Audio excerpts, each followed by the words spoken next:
Hello, Star Trek fans, and welcome to the Rebinge Deep Space Nine podcast. My name is Kim. And my name is James. And we are watching Star Trek Deep Space Nine from the beginning, one episode at a time.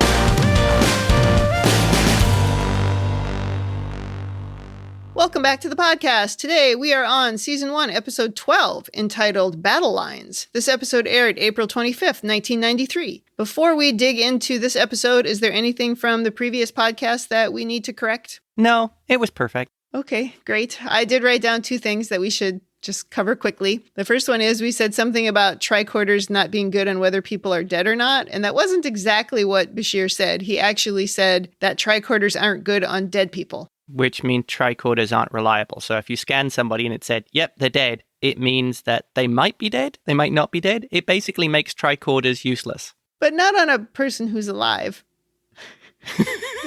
That makes it even worse. It works fine on a person who's alive. It just doesn't work in some cases when they're dead, they might be dead, not dead. Or they might be alive. And that kind of comes up again in this episode, now that I think about it. But anyway, moving on. Okay, and the other thing that I wrote down is you said that Odo was giving Quark the fourth degree. I was wondering what the fourth degree was. Well, it's like the third degree, but it's one more intense. It's going to 11. Right. Okay.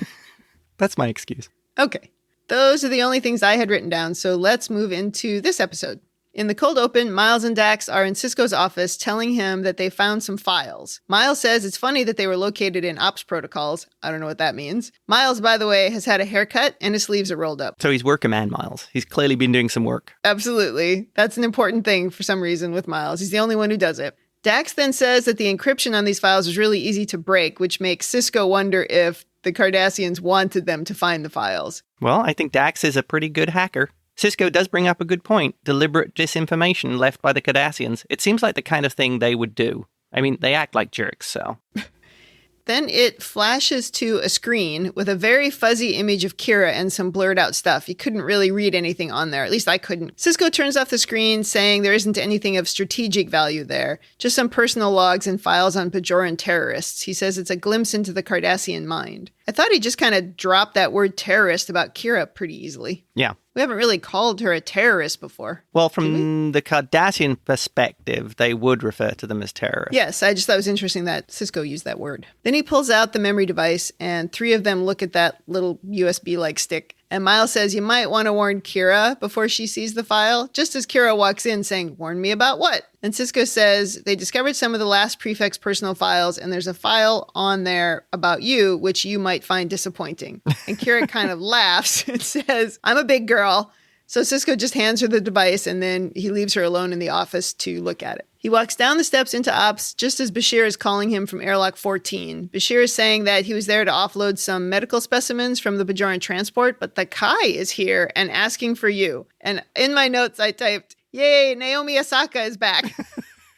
I knew, my notes say, I know you were going to say that. Yes, if you didn't listen to the very first episode, I kept referring to her as Kai Opaka and Naomi Osaka because it just sounds good. It's just, I don't know, lyrical. Well, this is something, the Kai appearing unannounced on the station. Right. Oh, maybe she's on the station to get the orb back. She gave me the migraine trigger. Yeah. Remember that priceless migraine trigger I gave to you? Where is it? Yeah, we don't even talk about that. So I guess Sisko got to keep it. I mean, Dax was the last one looking at it. It's probably in her quarters. In the curio cabinet. Oh, my God. So Sisko smiles when he hears that the Kai is there, and he asks why she's here. And Bashir says, you once offered her a tour of the station. So apparently she's showed up for her tour. Yeah. Just then, Kira comes out of the office, and she is very agitated. She waves her hands, and with an incredulous tone, she says, a minor operative. Oh, yeah. Whose activities are limited to running errands for the terrorist leaders. I love that. She's so annoyed.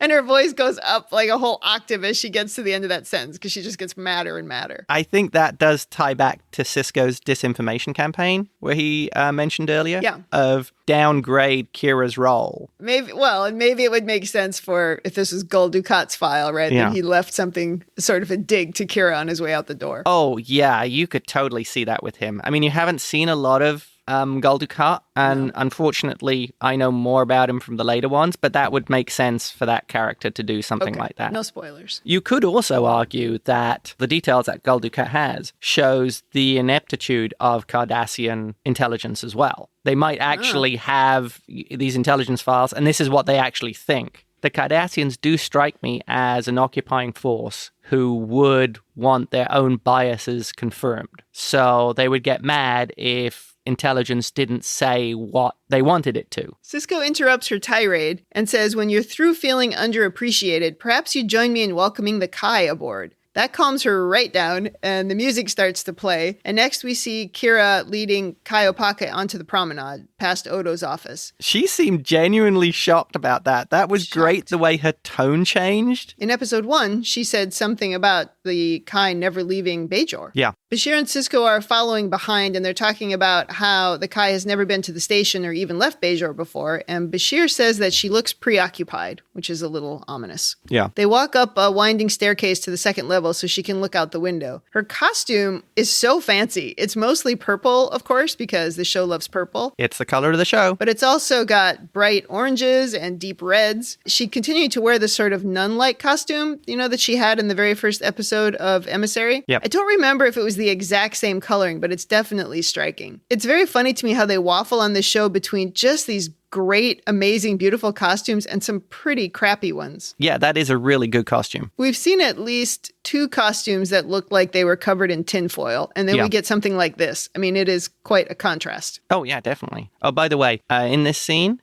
we get to see Morn for the first time. He's left to right carrying a bag. Oh, I didn't even see him. Yep. Okay, that's funny. Again, another one of those classic Morn in the background scenes. And of course, Morn is going to be around when the Kai is there because he is one of the prophets. He's not one of the prophets. The Kai is looking out the window quietly, and Kira asks if something is wrong. And she says very simply that she's contemplating prophecy. They talk about how the wormhole can be seen from this vantage point, and it's quite a spectacular sight, but it can only be seen when a ship enters or exits, and there's nothing scheduled to come through. A shame, she says. Then she turns and looks at Sisko.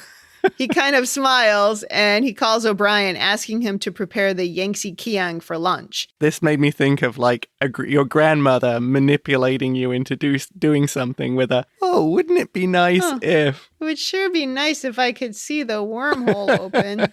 I came all this way. I like the way Sisko is taking this whole thing in his stride. Yes. He's just very, matter of fact with this whole thing. There's a level of comfort with Sisko in this situation, which is sort of it seems very diplomatic. Well, he understands her significance. Yeah. And also they've got some whole connection from the ear touching. Well, and it led directly to the prophets. Please refer to episode 1.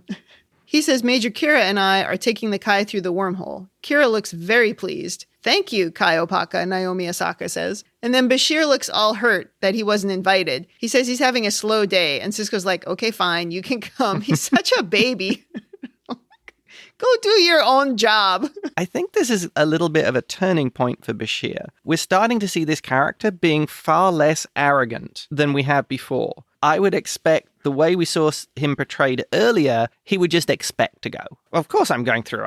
I'm Dr. Bashir. Whereas we're seeing sort of a change in that of him asking to go along. I hope so, because he's been unbelievably annoying up until now. I would really like to see him turned into a human, I guess. And I think this is somewhat typical of everything on Deep Space Nine. It really is, in my opinion, a slow burn show. Yeah, and I obviously gave up when it was still slowly burning before it got good. Yeah.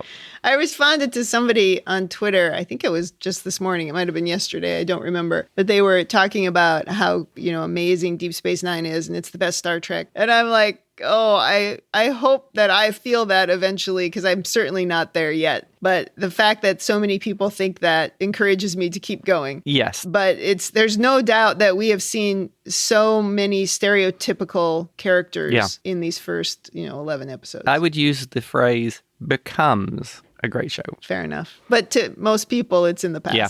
And for me, it's new. Which is really cool. Yeah. When they approach the shuttle, O'Brien and a Bajoran NPC come out. The Bajoran bows to the Kai, and Miles says the ship is ready for departure. He's carrying tools. They always make such an effort to convince you that he's working. It just cracks me up. Sleeves rolled up. I got my tools. I'm surprised he doesn't have a few oil patches on his face or some dirt on his uniform. Oh, why don't they do that? Yeah. That would be funny because there's no dirt in the future. Oh, right. Miles does a little respectful bow and calls her ma'am. She approaches him and says, "You have a child, don't you?" He says, "I do. I have a little girl." She takes off her necklace and hands it to Miles. She says, "Would you give this to her for me?" Miles looks very confused, but Sisko just smiles at him and they all get on the shuttle. Miles kind of looks at the necklace and I didn't think he looked really thrilled about it, but I guess this isn't somebody that he really knows. Yeah. I guess he just knows that she's important. Yeah, he just sort of looked confused of like, okay, thank you. Yeah, what am I supposed to do with this? Yeah. But I imagine that there was some kind of important meaning to this action. We don't cover it in this episode. Maybe it comes up again later, but it was interesting. I mean, she could have just as easily given the necklace to the Bajoran guy who bowed to her, who probably knows more about her, but she didn't. She gave it to Miles. So cue the theme song, and now we go into the theme. I'm back a little bit to feeling like the theme song is long because now I'm no longer typing just directly on my iPad and I'm typing it into a Bluetooth keyboard so I can type so much faster. So now I'm just like, type. Oh, and here's the theme song. And then I sit through the whole theme song. Do you sit through the theme song when you actually watch the show? I didn't this time. Oh. I have every other time. I have this thing about hearing the theme song over and over. It's one of the reasons why I don't like to binge shows because I will get so sick of the theme song. Now, of course, on a lot of the platforms, like on Netflix, you can just skip it. Yeah. I'll admit, I probably skip 90% of them. I'll watch it once in a while just sort of to remind myself of it. Yeah. The whole reason I'm not cut out to binge is this. I like the theme song. I like to watch the opening credits and stuff because I feel like that gets me into the right mind space to watch the show. But if I have to hear it over and over and over in binging, I get so incredibly sick of it, I never want to watch the show again. So this is a circle that stops me from enjoying binging things. Oh. Yeah, there was a very useless piece of information for anybody who's not me. There it is. If we get short for time, we can always cut. Sure, you can cut the things that are deeply important to me. That's fine. Your reason for not binging is deeply important. It is binging. The name of this podcast is Rebinge, which is a word I made up. You are the best. Just pointing that out. Okay. I probably won't cut that. In the shuttle, the Kai thanks them for indulging her, and Kira says, "Not at all, Opaka. You honor us with your presence." Every time they referred to her as Opaka, I thought that was weird. Isn't it her last name? Is it her first name? If they just called her Naomi, I would have known, but... I do like the fact we're getting a lot of visual effects in this episode. I think we've seen more visual effects than we've seen in any of them. I mean, we get the full wormhole, we get the shuttle. Honestly, I never tire of this. Sisko calls Dax and says that they will return at 1400 hours. "Here we go," he says, as they enter the wormhole. And then they exit out on the other side, and Bashir says, "Spectacular, isn't it?" And the Kai is clearly impressed. "More than I imagined," she says. Sisko is also quite pleased with himself, saying that that was his smoothest ride through the wormhole yet. Which, okay, whatever. I mean... There's no establishment of what that means. You know, that's a good point, because in Captain Pursuit, Miles talks about the wormhole being kind of rough and it can bang up a ship. And in episode 1, it wasn't terribly rough. And in this one, it's terribly rough. So we've never really seen a bad transition through the wormhole. Bashir is pointing out the sights as they come out of the wormhole, and Opaka says, "A doorway into the unknown." And Sisko says it's the other side of the galaxy. The Gamma Quadrant is 70,000 light years from Bajor, and their fastest starship would take 67 years to get here without the wormhole. It seems like this is a pretty big trip for the first time you leave home for Opaka. Oh, yeah. Then he says that she'll see the value of the wormhole to Bajor in a few years because it's not obvious yet. And she says, "If that is to be my fate, Commander," which is definitely ominous. We don't know what exactly is going on, but she definitely is looking for something on this trip. There's some specific reason why she wanted to take it. Well, she also mentions prophecy for the second time at this point. Why doesn't somebody ask her what the prophecy is? I know, nobody asks her. Yeah, I mean, maybe the prophecy was really obvious, like if a Kai flies through the wormhole, they die. I mean, that would have been a bad one. Yeah, it does seem like... somebody could have brought it up. Yeah. Then they would have known what, exactly what they were getting into. And Sisko does say he doesn't understand what she's talking about. And she says, never mind, you can return. And she seems a little bit irked, like maybe she misread whatever this prophecy was. Whatever the prophecy said. If you take the Kai through the wormhole, everybody but the Kai dies horribly. Yeah, that they might want to know that. Yeah. Kira is about to turn around when the sensors pick up a narrowband subspace signal. It's just a long stream of statistical data requesting a reply, but there isn't one. Sisko says to launch a probe and they can check on it later, but Opaka is like, why not investigate now? And she puts her hand on Sisko's shoulder and says, please, Commander, I don't get out often. Or at all, actually. There's Grandma manipulating again. Yep. So Sisko asks for the source and says they'd better take a look. Kira has found the origin, but not the source of the signal. Sisko presses a few buttons. Kira's pressing a few buttons. Hand wave, hand wave. And he says there's a network of artificial satellites around a moon, and one is malfunctioning and unstable. Bashir says there are life forms localized in 12 square kilometers on the moon's surface. They may be humanoid, but he can't resolve the biopatterns because of interference. Whenever it's too hard for the story, we always have some reason why we can't do the science thing. Yeah. Sisko says to go in a little closer, but Kira says they're being scanned by one of the satellites, and she doesn't like it because it's heading towards them. Then there's a power buildup, 600 megawatts, 900. Uh-oh. Why didn't you run away soon as the satellite started moving towards you? Yeah, there's a satellite scanning us, and then moving towards us. Run away. They were too busy reading the megawatts. And then it's firing on them, of course. And they do the standard, something's firing on the ship, shake up. And then the shields are down already. Thrusters are gone, and we're losing power. That was probably not a great idea to approach this moon. Have you noticed pretty much everything that seems to come from the Gamma Quadrant is like one shot, takes out their shields, they're done. Yeah, but we keep going there. Yeah. I think they would have been better off closing down the wormhole. Maybe they could work on some technology to counter the fact that everything in the Gamma Quadrant seems to be able to take out their shields. Now, impulse generators are failing, and we're heading down to the surface. They're heading into some heavy dark clouds, and Sisko says, check contingency fuel cell output, and asks Bashir to watch the hull temperature. The shuttle is filling with smoke, as the temperature is at 900 C. That seems hot. Then it's 950. Then it's 1100. And as they're going down, they show Kai Opaka, and she looks like she's more and more excited as they're about to crash. Sisko ejects the antimatter pod as the temperature keeps rising, and then they brace for impact as the screen goes black, and the closed caption says, crashing. Crash landing. I guess we couldn't quite afford the full crash effect. That was something I noticed as well. It was like, screen goes black, lots of crashing noises. And then they're crashed. Yeah, they used up their VFX budget in just having the shuttle going through the wormhole and the other effects to this point. Which were great effects. And then, we didn't have any more left. I appreciate all the visual effects that they do in this show. We didn't have any Odo changing in this episode either, so you'd think we could have saved a little money for the crash. Oh, yeah. Well, now the shuttle is on the ground, and there are some little explosions going on around it. Sisko is climbing out of a small hole and coughing, and Bashir comes out next, and then they help the Kai out, and they're carrying her with her hands like straight up in the air. They lay her on the ground, and her eyes are wide open, and Bashir says pulmonary collapse. Her upper thoracic vertebrae have been crushed. And well, with someone with thoracic vertebrae problems of my own, I can confirm that's not good. Bashir tells Sisko to hold Kira back because Kira is trying to come at the Kai. She's shouting, stay with us, Opaka. I don't think she wants to be responsible for the loss of the Kai on her one and only trip off of Bajor. But then again, this seems like what the Kai was planning. Yeah, there was something else behind it. Yeah. Bashir starts giving her CPR, but she dies. And so we've had this whole big thing about the Kai, but she's only been in 2 episodes and now she's dead, which is pretty shocking. And Kira is devastated and she starts sobbing and she throws herself onto the Kai. Bashir and Sisko just watch. Kira is very emotional and clearly very saddened by what's happened here. It's interesting that somebody who's been a complete badass to this point and very much in control of their emotions, and she's so visibly upset by the death of the Kai. I mean, she is just, sobbing at the loss of this figure. The great thing about female characters who are badasses is they can also still be female. That's a thing I quite appreciate. Yeah. I guess that's sort of showing that there is this underlying Kira, there is still this empathy and emotion. I don't know if empathy is the emotion. I mean, it certainly could be. I view it a little bit more as, she is a very volatile person, and sometimes, many times, it comes out as anger. But in this particular case, that volatility is coming out as,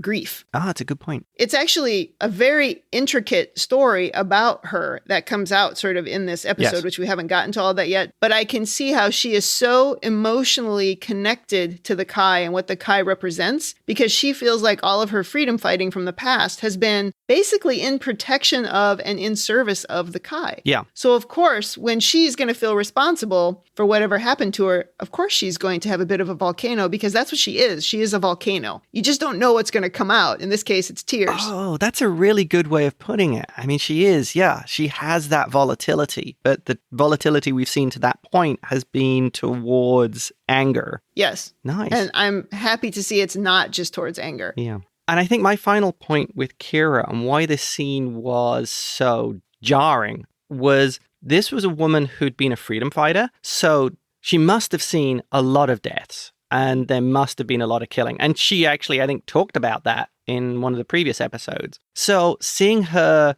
so emotional with the Kai, I thought was really interesting for the character of somebody who, for most of their life, their business was death. Yes, I think it's different in this case because this is the thing that she was fighting for. Yeah. And now she's just watched it sort of senselessly die in front of her. Interesting. When we were talking about recording this episode, you said, oh, this will probably be quick to record this because there's really not that much to talk about. And I didn't say this to you then, but I was going, I feel like I have a lot to say about this episode and about this particular, maybe not this exact scene, but about the scenes later. what we learn about Kira in this entire episode. I think I meant not a lot to talk about in terms of the actual episode. It's true. There's not really much detail even of each scene. There's some just goofball scenes as we go. Well, the episode is actually, I would argue the episode is actually quite well written and very self-contained and doesn't contain a huge amount of hand-wavy stuff. There's a little of it later, but not too much. Yeah, not too much. If we contrast it with last week's episode where there seemed to be, they were prepared to drive a tractor over the script just to force things through. I still like that episode. I know you did. Well, because it was character development, and you like character development. Yeah. So Kira is now saying what seems to be a prayer over Kai Opaka and Naomi Asaka, and then some unfriendly looking armed beings appear from around a rock. And we go to a commercial. All right, we're back on the station now, and Odo is coming into ops, and he's asking if there has been any contact from Sisko. Dax says no, and Odo's a little frantic because they're 3 hours late, and he says Opaka's people are calling him every 5 minutes. Miles says to tell them that one of the runabouts found traces of a warp eddy current, which has to be from their ship. Dax says they can probably trace the ship with that. Odo says they're already freaking out that he took the Kai into the wormhole at all. And Miles is like, we're doing everything we can. And Dax suggests maybe the Bajorans could station a ship on the Gamma Quadrant side of the wormhole so that they can stay in close touch with them. I'm expecting Odo is probably very upset with all the calls he's getting. I doubt one of his skills is being able to fend calls from angry Bajorans. Oh, yeah. He does not want to be answering the phone. No. He's a typical introvert. He does not want to be talking to people. He'd rather just get an email. I imagine they keep on calling, say, is she back yet? Is she back yet? No. Yeah. And he has no info. Well, he should put one of the NPCs on it. Answer the phone. Sit over there and answer the phone every time they call. And just say no. Now we're in a cave on the planet, moon, whatever, wherever we've crashed. I think it was a moon. And someone is sharpening the blade of a battle axe. And they drag Sisko, Kira, and Bashir into the cave. They look like dirty Klingons without the Klingon ridges on their heads. They're a very grubby-looking motley crew. For sure. The head guy says, oh, our first visitors. You're not all the same race. Isn't that the guy from Hill Street Blues? That's what I wrote down. And it is. It's Jonathan Banks. This guy has been in nearly 200 things when you look at IMDb. They do not mess around with low-rent guest stars on this show. They're serious actors that they bring on. I like that. It's funny how many things Jonathan Banks has been in. Yeah. Sisko introduces himself and everyone else. And when he introduces Bashir as a doctor, the dude laughs and he says, a doctor, how ironic. He then says he's Galan Shella, leader of the Ennis, and he asks why they are here. Sisko says they crashed when one of the satellites attacked them. He says they are explorers who recently discovered a wormhole from our quadrant of the galaxy to yours. Shella says, you know nothing of our home planet? You know nothing of the punishment? Uh-oh. Sisko says they don't know anything. They've just begun to explore the area. Then Kira suddenly shouts out in pain, grabbing her shoulder, and she falls to her knees. She says she's all right, but she's obviously not, and Sisko helps her up, and then Bashir asks for his medical case. And at first, somebody with a gun stops him, but eventually they let him have the case. I'm sure Kira is one of those people who are like, I'll just walk it off, it's fine. Right. And then Shella apologizes for their cautious nature and says, if you haven't realized, we're at war. Sisko asks who they're fighting, and he says a brutal enemy that attacks at whim. We have to maintain a constant vigil. He holds up Sisko's phaser and says the Ennis stopped using energy weapons a century ago because they're not damaging enough. So, battle axes do more damage than an energy weapon? Okay. I think they're talking about the physical damage that one of those things would do, of like hacking and ripping somebody apart, because I think this is part of the arc of this story, of these have become really brutal people. I guess we will learn more as we go. Shella says, all of your lives are in danger because of your very presence here. It'll make it seem like we're allies. Then he shows Sisko some injured people and says, these are the latest victims of the enemy, the Knoll Ennis.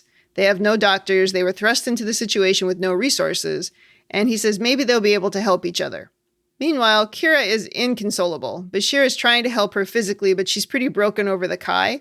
And she says, it's all so senseless. Opaka has always been a symbol of hope. Her words gave our struggle meaning, and now she's dead. Her life ends on some unknown moon, and for what? She gives a very convincing performance here. Yeah. She really genuinely seems to just be despondent about what's happened to the Kai and the effect it will have on her people. She views the Kai as this beacon of hope, and part of the reason why she has done all the things that she did as a freedom fighter were because she so strongly believed in the Kai and what the Kai stood for. Yeah, oh, that's interesting, because I was looking at it as the Kai as embodied in that person, that Opaka was this real symbol, not just the Kai. Except for the fact that I don't think Kira has ever met Opaka in person before. Oh. So I don't know that she would really have any kind of a personal thing about her as I was going to say human, but she's not human, as a fellow Bajoran. Yeah. So to me, it was more about that she was the symbol of the thing that she was fighting for and, risking her life for and doing things that she wasn't proud of, as she said in one of those episodes. Oh, good point, because I guess that was from the first episode that she doesn't see anyone. Right, or leave Bajor. Yeah. Sisko tells Shella that Bashir will help, but they can't take sides in the battle. Bashir says maybe he can train some of the Ennis just to help, like I think he said in field triage. Yeah. He says he still needs to run a scan on Kira's shoulder when they get back to DS9, but that she'll be okay. And Sisko tells him not to count on a quick rescue, which seems like sage advice. Good advice when you're in a different quadrant of the universe and you didn't send out any kind of signal saying where you were going. Then there's an explosion outside and some soldiers run in, firing weapons. The closed caption said, commotion. It's a full attack. They're shooting everyone. The guys attacking look like rebels in Star Wars with their hats. A bunch of the guys get shot. Kira can't take the bad shooting anymore, and she dives out from behind the rocks and shoots the ceiling, which drops rocks on the attackers. The ones who didn't get crushed run out. It did not look like it was going very well for the Ennis. They were all just getting shot. They were like jumping out in front of the guns, and it was ridiculous.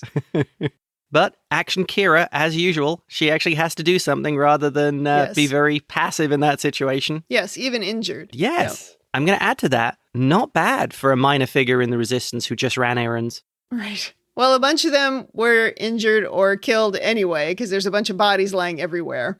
I think you're understating that one. They're surrounded by bodies. Yeah.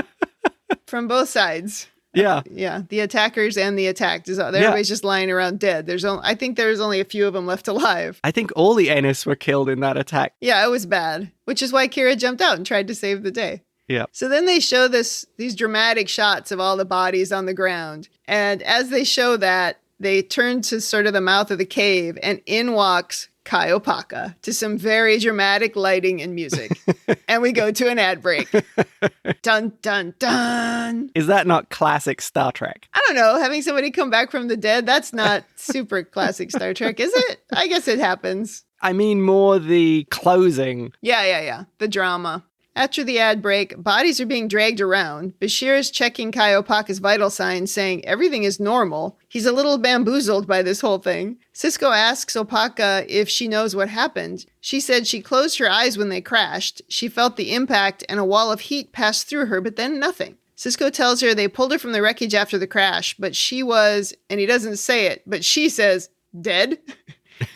Then she gets up and looks around before stepping away from them with Kira. I'm pretty sure this isn't the first time that Kira has been surrounded by bodies everywhere. Yeah, she didn't seem too impacted by that, but she was definitely impacted by seeing Kai Opaka come through the door. Bashir says that Opaka seems to be normal, but her physiology has been radically altered. He says the tricorder indicates some kind of biomechanical presence at a cellular level. He doesn't know what it is, but it seems to be directly controlling her metabolic processes. He says if the runabout's computer were functioning, he could run a full analysis. That's interesting. She didn't remember much except she was dead. Kira calls for Sisko, saying, over here, another one of the dead bodies is coming back to life. Oh, interesting. This place is weird. Zombies everywhere. Shoot them in the head. Others are starting to get up as well, and Sisko is looking around very confused. But it does explain why Kai Opaka and Naomi Osaka got up, because they're all getting up. It's interesting. They didn't leave much of a gap for you to speculate or wonder what was going on. It was just, boom, Kai Opaka appears and they all start waking up. Well, the show is short. You got to keep moving. Yeah. Dax and Miles now are in a shuttle, and they're not having much luck finding any sign of the missing runabout.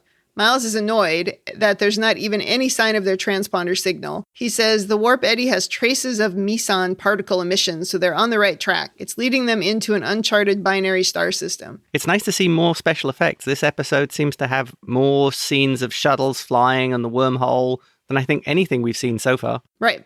Back in the cave, Bashir is finding similar mysterious readings in the others coming back to life. Shella, who was dead, is now standing next to Bashir, and Bashir is saying every cell is showing signs of the biomechanical process. Yeah. Sisko asks Shella if he's died before, and he says more times than he can count, which I guess is why he said, oh, a doctor, how ironic. I must admit, I do like the way he delivers his lines. He has this sort of deadpan style. Yeah. It's reminiscent of, I watched him in Better Call Saul, and he has almost the same kind of delivery style of this sort of just very flat, I'm not getting excited. Bashir asks if he can return to the runabout and get the computer running. Sisko says it's too dangerous. But Bashir says this could be an unprecedented discovery and he really needs to get some info. Shella says he'll protect him. And then Sisko looks over at Opaka, who is tying a bandage around someone's head, and he nods that it's okay. I mean, he'll just come back, so maybe if you lose a limb or something or just get hurt, you're still hurt. We're not sure what the rules are yet, but Bashir has never been that bright anyway, so who knows? I think it's telling that Bashir is actually interested in the medical science at work here. I mean, he's actually prepared to risk his life to get back to the shuttle so they can gain some understanding of what this is.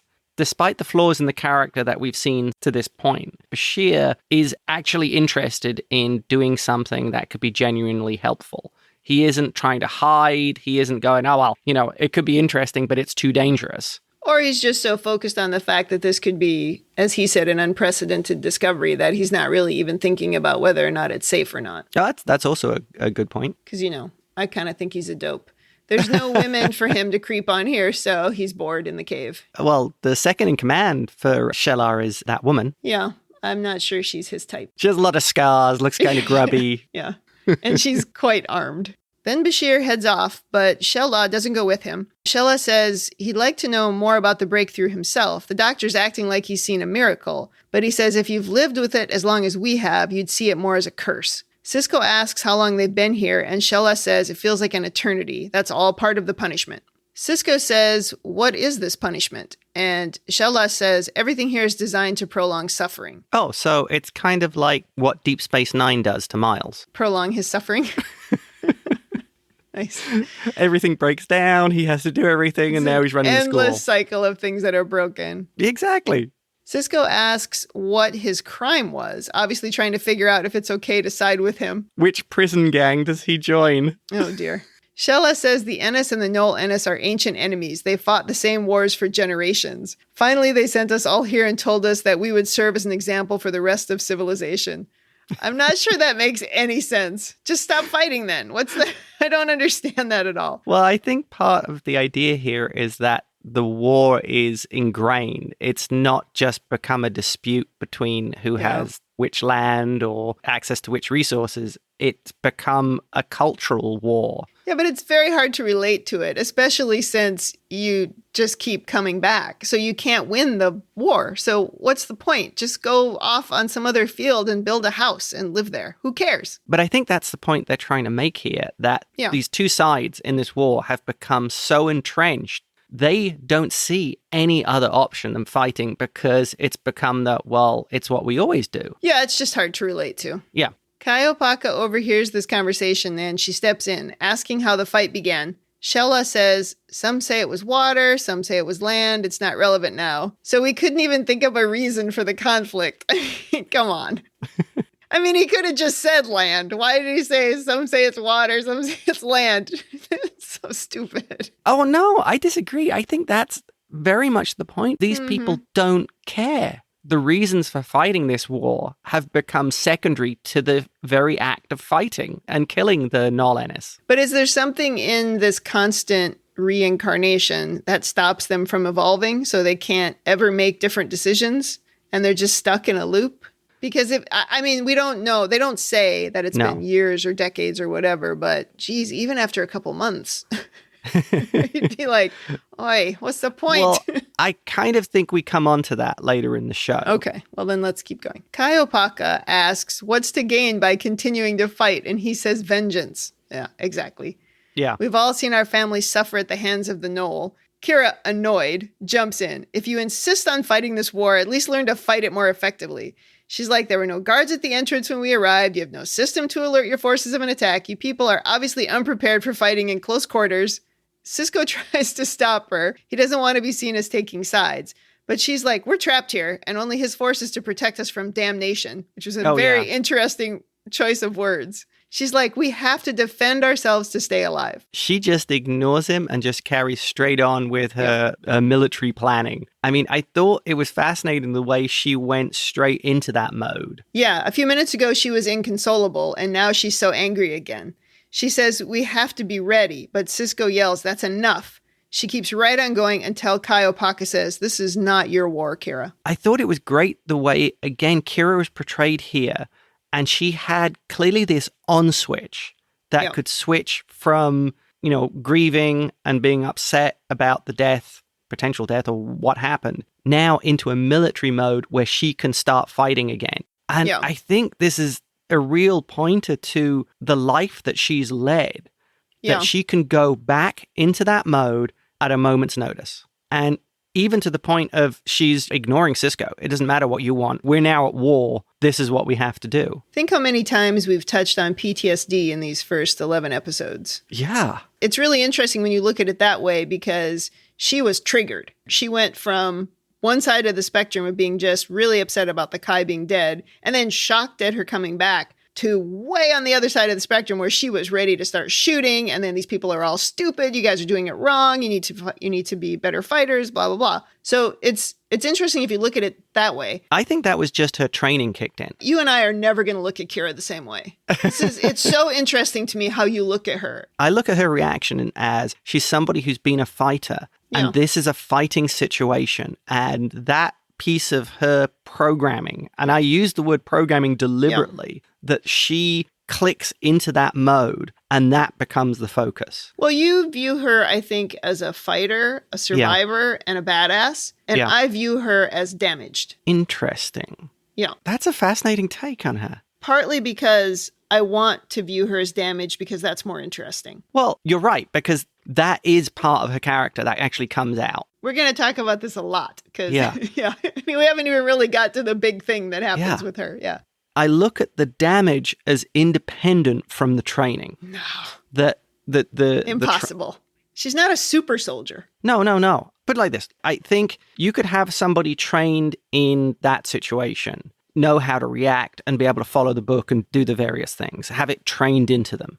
I think that's what pop culture wants you to believe. And I don't think it's true. But I also don't know because I can't relate. Yeah, I mean, didn't grow up that way. Neither of us have ever been in combat. I've only read anecdotal and personal experiences of people who've been in combat. And some of it comes down to, I guess, different people react differently. Sure. you're right. You never come away with it without some level of damage. And the question would be, what is that level of damage? Well, we find out a little bit more later.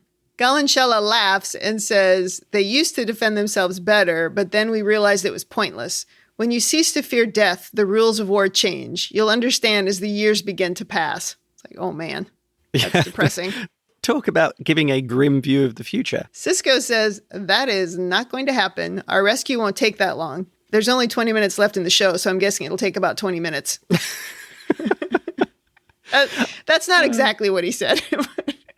This is another point that sets the whole tone of the show. If you can't kill your enemy and they can't kill you, so there is no concept of even a defeat scenario, then the fighting simply becomes a decision based on it's something we've always done. It's pointless. That's why I don't understand why you would keep doing it. It's a no-win scenario. I think their point here is that these people are fighting because it's culturally ingrained into them. It's like playing solitaire. I just keep thinking, if you can't win, what is the point? And to some degree, even if you can win, what is the point? And then I also had a bunch of thoughts about, have they tried things like chopping off heads? Do the heads grow back? I mean, have they tried other things, or do they just continue doing the same thing over and over? I mean, these people are idiots. At least form a strategy. I think it's the fact that they're caught in this negative feedback loop. Yeah. They're not prepared to break it. Ugh, so terrible. So Sisko says they will find us, meaning the rescue mission, penetrate the defense net and transport us out of here. He says, we'd be willing to transport you all away from here if that's what you want. How that does not violate the Prime Directive, I do not know, but okay. Galanshella says, this is an ancient prayer to us. You would do this for us? For both sides, he says. After you leave, you can go wherever you want. Just stop fighting long enough for us to get off this moon. He says the leader of the Knoll will never agree to a ceasefire. Sisko tells him to set a meeting with the leader, whose name is Zelenko. That's a really difficult thing to pronounce. ZL, at least this is what the closed caption said. ZLANGCO, Zelenko. Zelenko, that's a nice name. Oh my gosh.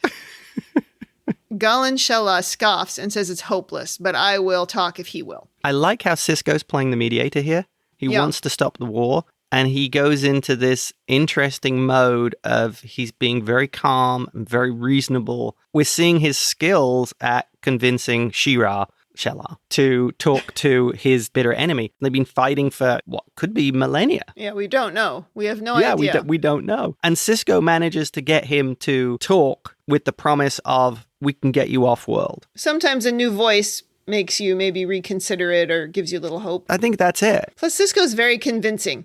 Yeah. I'd probably believe him. As long as he's not touching my ear, everything's okay. He's not a Kai. Then we go to the shuttle with Dax and Miles. They're still looking. Dax says the scans are being impacted by the star's abnormal levels of delta radiation, which, by the way, I Googled. Not a thing. Oh, yeah. Yeah, I think it's a made-up Star Trek thing. Oh, completely. She says we'll have to survey each planet and moon one at a time. Plus, there's an asteroid belt, Miles says. Bloody needle in a haystack. Miles does not look thrilled at the concept of navigating and mapping various planets and moons and an asteroid belt. So true. He says we need a magnet to find a needle in a haystack. Runabout hulls are made up of metallic composites that interact with magnetic fields. We can send out some probes to scan the system for those specific magnetic resonance patterns. Oh, we've wandered into Star Trek technobabble. Stop typing all these words. That's what I typed into my notes. Yeah, they threw a whole bucket of Star Trek technobabble. Dax seems very dubious of this plan, probably because Miles just keeps doing things like, oh, I've got it, and he runs off and doesn't tell her what he's doing. Yeah, Dax looks skeptical because she's just figured out that Miles basically is trying to shirk flying the ship. He's left it to her. Yeah. Hey, you fly the ship. I'm going to go and work on something at the back. She knows it'll be fine. He's got his sleeves rolled up. He's probably got his tools somewhere. All the usual Miles things are in play. Okay, I'll take that as an answer. Oh, the whole thing was very Star Trek-y, techno-babbly. I did enjoy it. Then we go back to the crashed shuttle. Two dudes are standing outside the shuttle protecting Bashir, who's inside trying to fix the computer. This is not the guy I would trust to fix the computer, but he does manage to get it up and running, and he says, "Nice work, Julian," to himself. He's just such a... I don't even know what he is. I want to call him a name, and then I would have to change my explicit rating. I don't want to do that. Back in the cave, Galen's Shella comes in saying Zelenko has agreed to listen to Sisko's proposal. They're meeting at a neutral site near the vessel with no weapons. Kira says, what if it's a trap? Galen Shella says they've taken precautions, but if she wants to personally check the security, she can. Sisko says that Major Kira will be staying here with the Kai. He's trying to get her to not get too involved and take sides. She is ready to go back to the freedom fighter. Yeah, she's ready to fight. Yeah. After they leave, Kai Opaka says, you can't bury it, Kira. Do you recognize yourself in these people? She says, not at all. They're content to die, and I've always fought to stay alive. Then she's worried that the Kai is the wrong impression of her. She says she's fought her entire life for a good cause, for our freedom, our independence. It was brutal and ugly, but it's over now. That's not who I am. I don't want you to think that I'm a violent person without a soul or a conscience. Then my least favorite thing happens. Kai Opaka touches her ear, and Kira bursts into tears. You see what happens when you touch somebody's ear without their permission? Don't deny the violence inside of you, Kira. Only when you accept it can you move beyond it. And then she hugs Kira. This was such a good scene. Kira says she's known nothing but violence since she was a child. And Opaka says, in the eyes of the prophets, we are all children. Bajor has much to learn from peace. That is a really good line. Yeah. Kira, crying, says she's afraid the prophets won't forgive her, and Kai Opaka, Naomi Asaka, holds her chin in her hands and says, they're just waiting for you to forgive yourself.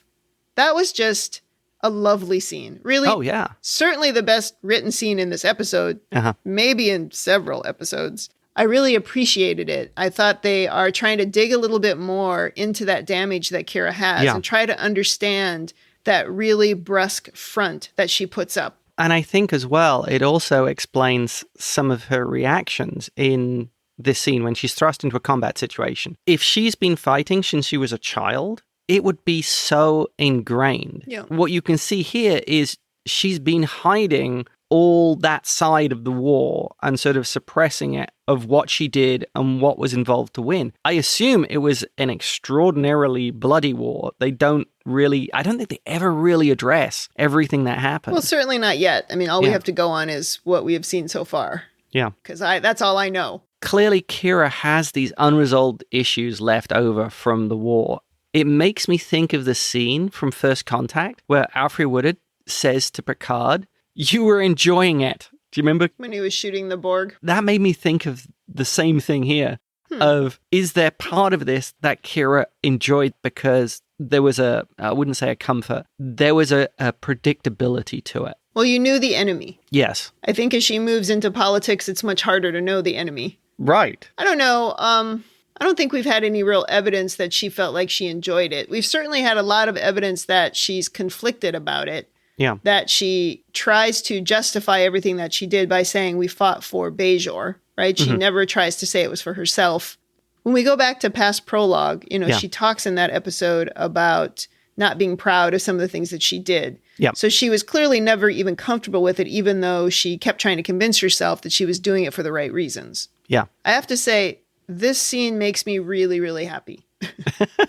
This is the thing that makes me like any show, is when we try to go a little bit deeper. Right. I was a little concerned at the beginning when she went from, just being the angry woman to being completely inconsolable and crying. And I was just like, uh-oh, are these the two levels of Kira? She is angry woman or she's hysterical woman. And, I don't want to watch either one. That's not interesting to me. But instead, now we're trying to get a little bit deeper with her. And I really appreciate that. And I thought they brought this out really well. And I'm not sure it would have come out of her if it had been anyone else talking to her. But the Kai is such a symbol of what she fought for. Yes. I mean, she's a big part of why Kira did the things that she did.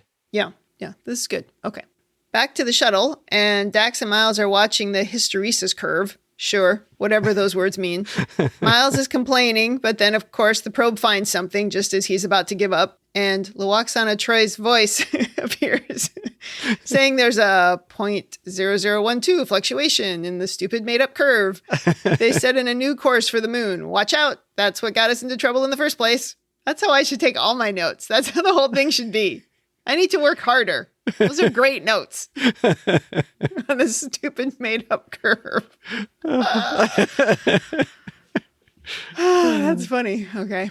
Then we go back to the moon, and a bunch of giant burning things are set up to, I guess, signal the ceasefire talks. Yep. They took time to build these little beacons. They just look cool. Yeah. Bashir comes out of the shuttle just as everyone arrives. He tells Sisko the computer is processing the data now, and he can already confirm that the microbes are artificial, rather like nanites. Ah. Nanites got us into all kinds of trouble on Next Gen. Oh, yeah. Bashir asks what all this is about, meaning the beacons and all the people standing around, and Sisko says he's offering to transport them off the moon.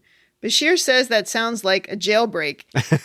He says it in much too jolly of a tone, and Sisko says he doesn't need the Prime Directive interpreted for him. Whatever crimes they've committed, they've paid for 100 times over. Well, I think he does, considering he's breaking the Prime Directive, as you pointed out earlier. That's probably why he reacted so strongly. He says they've been altered somehow and abandoned by their world. I believe the Federation would recognize them as separate and unique. So he's trying to do a very specific interpretation. I like it. I do like that. It was a great way of Sisko sort of sidestepping the issue and saying, well, it doesn't apply in this situation, does it? Once again, political Sisko. So my notes say, so shut up, Julian. Yes, sir, he says. I'll go check on my analysis. Good idea. Go back in the shuttle. He is quite good at putting his foot in his mouth. Oh, yeah. Although I joke that Sisko's being political here. Do you think he's taking the more ethical approach, though? I think he believes what he said. These guys have paid for whatever crimes they could have committed. Yeah. I think the part where he says they've been altered, I think that really bothers him. And he feels like if he could just get them off the planet and separate them, that they would go back to whatever lives they had before. I don't think he quite knows what he's getting into. I like the way Sisko seemed to be bothered by this, to have trouble with it. I mean, and the way he felt that he couldn't leave a people in suffering. I mean, he could have hunkered down and said, oh, we'll just wait for the rescue. But he went to these lengths to try and help them to escape. I think it also annoyed him that Bashir was being sort of flippant about it. Oh, yeah. Because, Bashir's annoying. The whole time he's probably wishing, why did I bring this idiot with? I think you're right. I think there is an aspect to it of that. Bashir has a little bit of a cavalier attitude, which grates on Sisko. And I think it shows up a couple of times in the previous episodes. Oh, yeah. Also, all those times when Miles rolls his eyes or ignores him, none of them quite know what to do with Bashir. He's like a goody two-shoes, too smart, but then also creeping in all the girls. I think Sisko sees him as like just an annoying junior officer who just needs to be molded into a better officer. Maybe a bit like a kid. Yeah. And Sisko's got more experience with raising a kid than with Miles doing does. that. Yeah. Now we see Zelenko. Sisko introduces himself, saying that the Federation is a group of over 100 planets who have allied themselves for mutual scientific, cultural, and defensive benefits. The mission we are on is to explore the galaxy. I thought, thank you very much for that explanation. That was quite lovely. Zelenko is the keeper of the big hair on this world. Yes, we get a bad wig in every episode, and now we have this episode's bad wig. You've made me look for it now.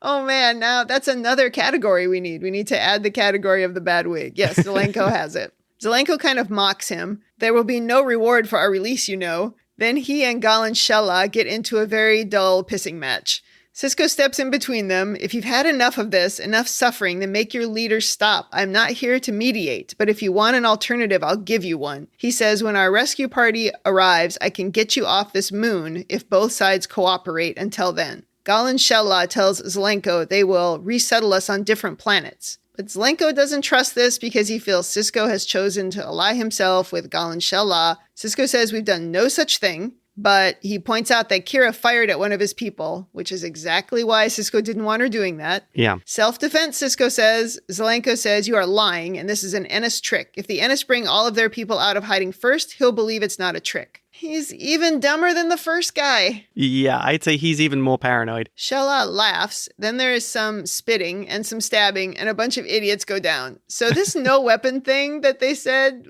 was going to happen, that never happened. They're all armed. Lots of stabbing and fighting. Galan Shella is dead again. Someone is about to hit Sisko with a knife as Bashir pokes his head out of the shuttle. He jumps on Sisko, rescuing him, and says, I've discovered we can't afford to die here, not even once. Well, this is an improvement because the last time Bashir got in a fight, he got his ass kicked.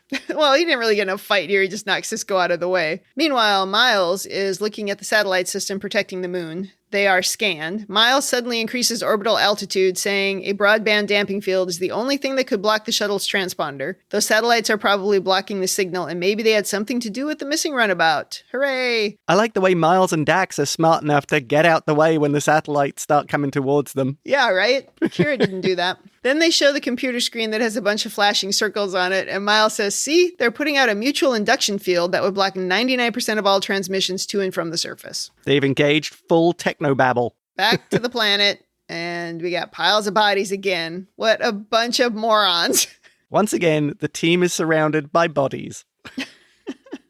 Start chopping heads off. That will stop them from getting up. Haven't they watched any zombie movies in the future? I don't think so. Shoot the head. Bashir is scanning the body, saying that once the microbes have restored a body after death, the body is dependent upon them, and they'll only work in this environment. So removing them from this planet will kill them. Sisko suddenly realizes that includes the Kai. Yeah. So these things must be pretty clever if they can figure out, how the body is damaged and how to repair it. That's some pretty high-end technology there. If Bashir were really smart, he would get a few samples of that and take that back to Deep Space Nine. Right. Because he doesn't have to get it from one of the Null Ennis or the Ennis. He can just get it from the Kai. Yeah, that's true. The other side of it is even if those things, the microbes, with their however they've been manipulated, die, he'd still actually have a template to look at. Right. Then, hooray, Miles is calling. Dax asks if everyone is all right, and Sisko says they're alive, but the Yangtze Kiang was destroyed. He asks if they can be beamed up, and Miles says not until they find a way to penetrate the satellite network. As this conversation is going on, the bodies are coming back to life around Sisko.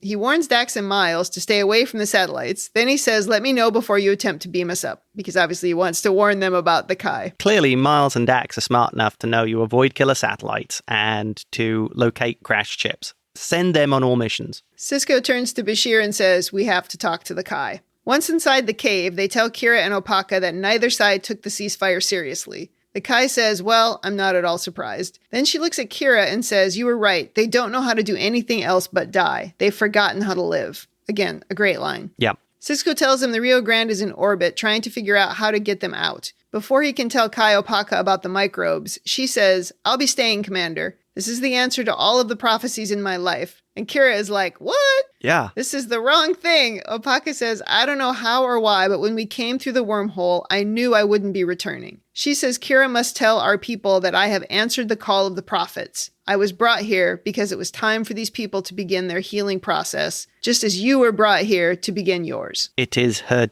destiny. I do hope this begins a healing process with Kira and that this isn't just a one-time thing in the episode that doesn't change her in any way. No, they really build on the character of Kira. Oh, lovely. On the shuttle, Miles is saying, we just need to find a way to make a gap in the net. Dax suggests shooting one of the satellites, but Miles, you'd think it was Kira. Start shooting. But Miles says they're probably prepared for that. Shoot one and the rest may swoop up like Vian hornflies. What the heck is that? He says they need something simpler. I believe they are hornflies from the planet Vian. Sure. Then he has a light bulb moment. We also need a sound effect for the light bulb moment of the episode. I need to make a list of all these things we need to do.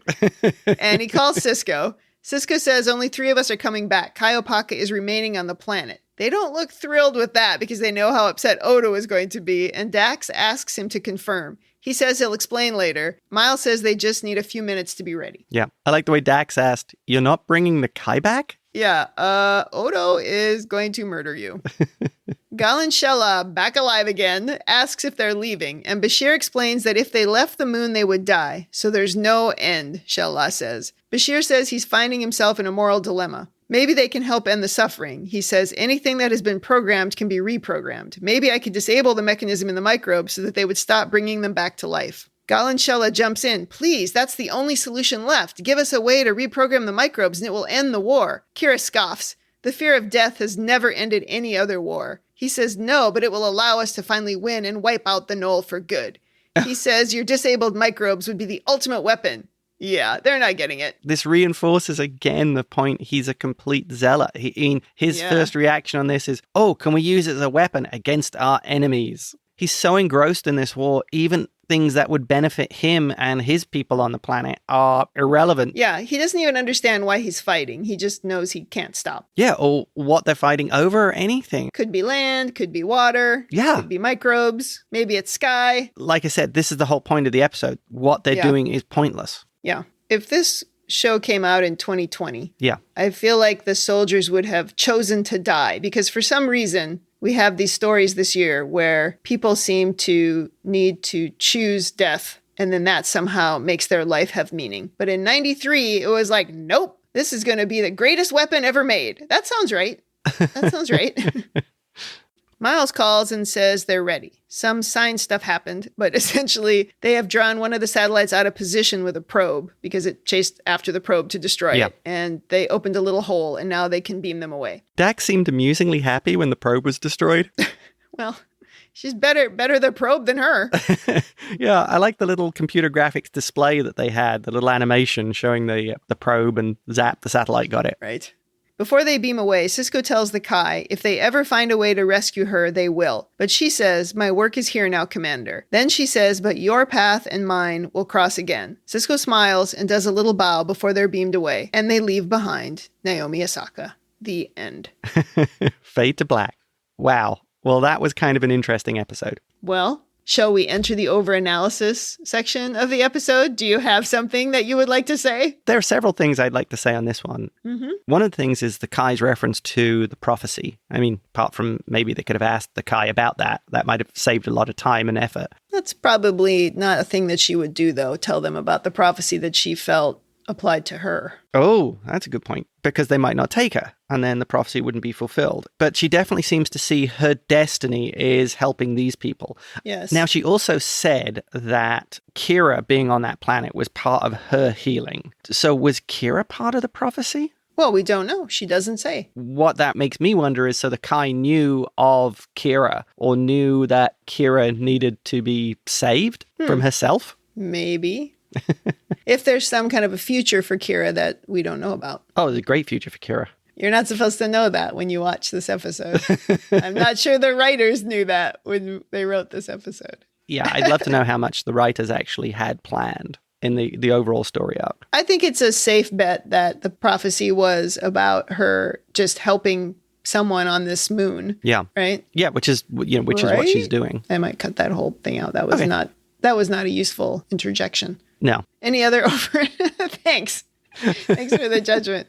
I was just agreeing with you saying, you wanted to cut it out. It's like, yes, you can cut out whatever you want. Okay, yes. Any other over-analysis? Clearly, Sisko had some moral problems with those people being abandoned there and wanted to do something to help them and seemed very genuine in that. And it didn't seem to be just, oh, I want you to help us until we escape and then forget you guys. And then with Julian, he had the dilemma as well of maybe we should be doing something to turn off these microbes to disable it because of what it's doing. I thought you saw two aspects there of people coming to sort of the same place from different directions.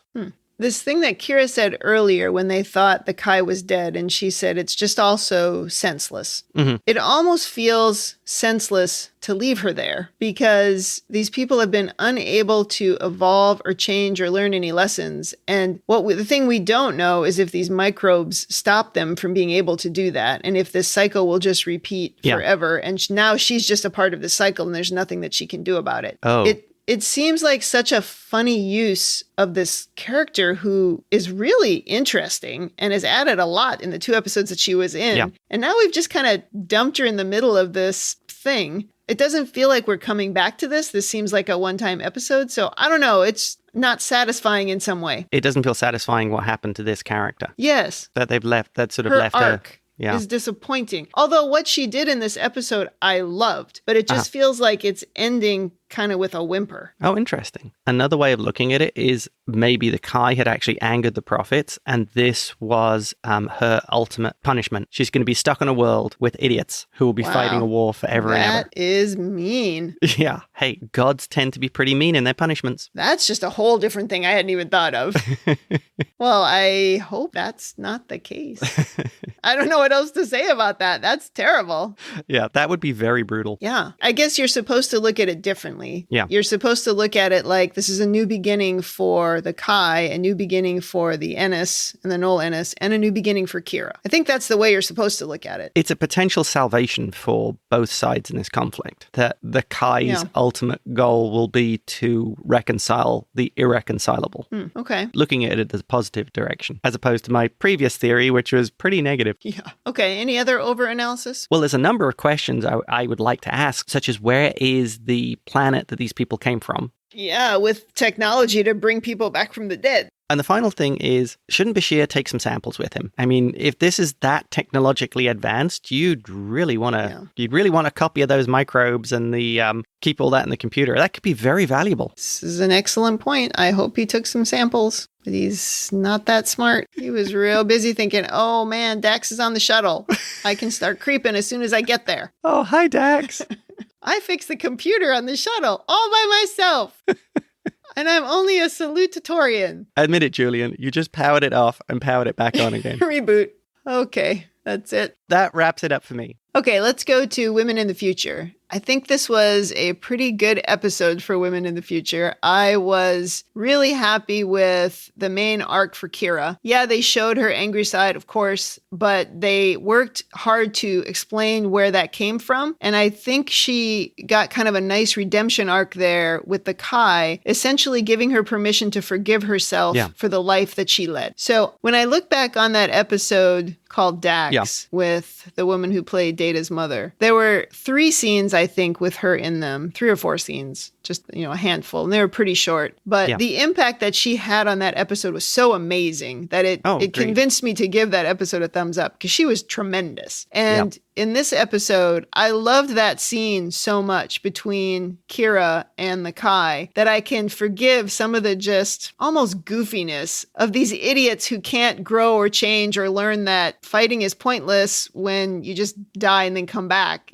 There's no value in the fight, and there's been no evolution. To me, that I can't relate to that. I don't understand that. It just seems dumb. But also, I think in that scene, there's an interesting contrast between Kira and this race. Because Kira was fighting for a very specific reason, and the war ended, and Kira stopped fighting. And in the episode past prologue, she was given the opportunity, effectively, to continue fighting, even though the war was over. Because I'm guessing that faction would probably keep on moving the goalposts so they could keep on fighting until they got whatever they wanted. And the other side of this, which are fighting for nothing, other than, well, they've always been fighting, so we continue to fight. Kira was fighting for a reason, and these people aren't. It showed that the female character was smarter than all of them. Women in the future.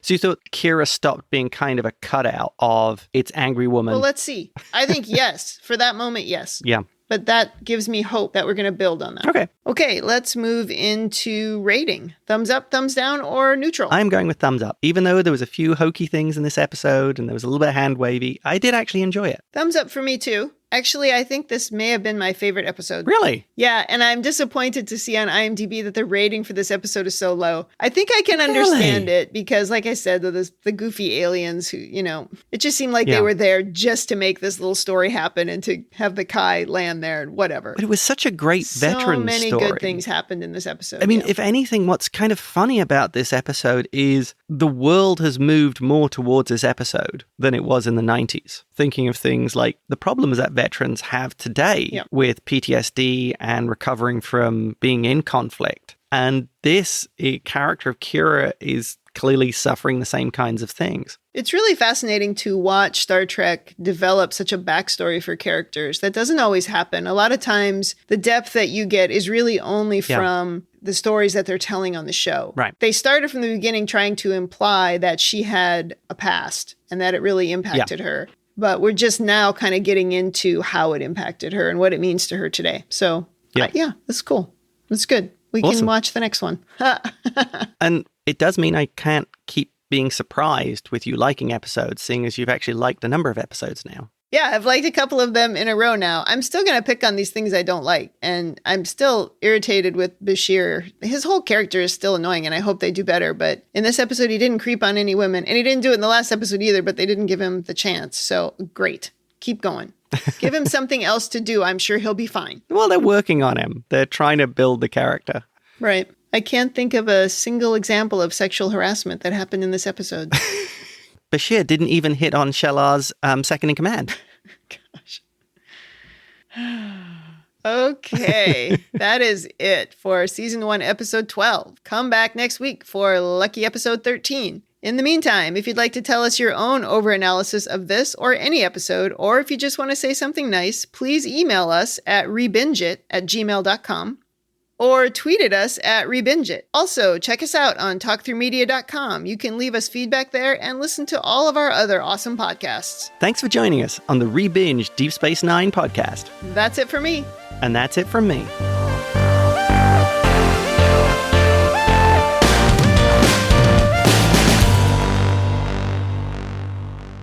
His name is Shellar, the brother of Shirar, I am going to assume.